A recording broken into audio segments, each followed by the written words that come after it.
When and how much should you pay on your credit cards to be able to improve and lift your score up fast? Hi, I'm Tomy Boboy, your credit and personal finance coach. If this is your first time on my channel, I'd like to say welcome. I'm typically posting videos related to credit and being able to work towards improving your financial future. If that's something that interests you, be sure to hit subscribe down below, and so that way you don't miss any of my other videos. Other than that, let's go ahead and jump into the topic. Today I'm going to be talking about one credit card trick that you can use to be able to improve your credit score. But first, before I jump into it, I need to make sure that you understand how much of your score depends on how you use your credit cards. Now, a lot of people don't know this, but your credit cards actually impact 30% of your score, right? So 30% of your score is based off of what's called credit utilization. All that really means is they calculate how much of your credit card you're using, right? And they give you a utilization score based off of that. So if you, let's say for example, you have a credit card that has, you only have one credit card and it has a credit limit of $1,000. If you have a balance of $100 on that credit card, then you technically have a credit utilization of 10% because you're using 10% of your credit limit. So I've had a lot of people that I've worked with to improve their credit. They've used this method to be able to boost their credit score or keep their credit score high, especially right before they were looking to buy a house or looking to get approved for a loan to get a house. Okay, so what this strategy entails is all you have to do is it entails you paying off your credit card before what's called a statement date as opposed to your actual due date. I think at this point we all know what the due date is, right? The due date is really just when the date that your bill is due.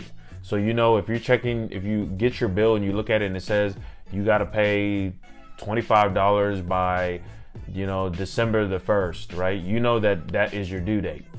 Now that's pretty easy as it is. But what a lot of people don't realize is there's something called a statement date, right? That's something that you can also find typically on your bill, or you can find it on your online portal whenever you log in to access your account online. Now, the statement date is the date that banks or any credit card company is closing off the statement, right? They have a close off date so they can send you, they know when they send you a statement, that's the amount that they're gonna put on your statement, right? The other thing though that a lot of people don't know about the statement date is that's also the number on that date, on that close off date, that's the number they're gonna use to report to the credit bureaus, okay? So what that means is if you, let's say for example, you have $1,000 credit card, and let's say you max it out to let's say you put $900 on that card, then if you don't pay that down before the statement date, they're going to report to the credit bureaus that you have a credit utilization of 90%, right? Or you've used $900 of your credit limit. Even if you pay it off completely before the due date, you pay down the $900 and you have a zero balance, the credit bureaus aren't going to see it that way because they've already reported for that month, right? You're technically going to have to wait until the next month for it to be adjusted back down to the zero. Be sure to hit the like on this video so I know that I explained that correctly and you guys are able to understand what I'm trying to break down here. So the secret to being able to boost your score is what you want to do is you want to pay off your credit balance before that statement date. So before you get to the statement date, pay off that balance as much as you can. And then if let's say you needed to use your card, you can use your card after the statement date has passed, right?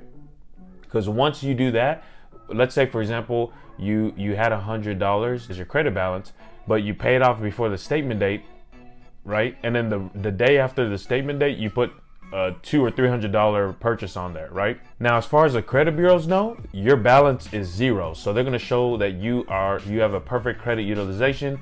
You haven't used any of your credit limit, right? You've used zero of it, even though you might have a balance still on that credit card, right? So by doing that, all you're doing is you're trying to pay off your credit card before the statement date, and then any other expenses you need to use on it, you can start applying those expenses after that statement date has passed, right?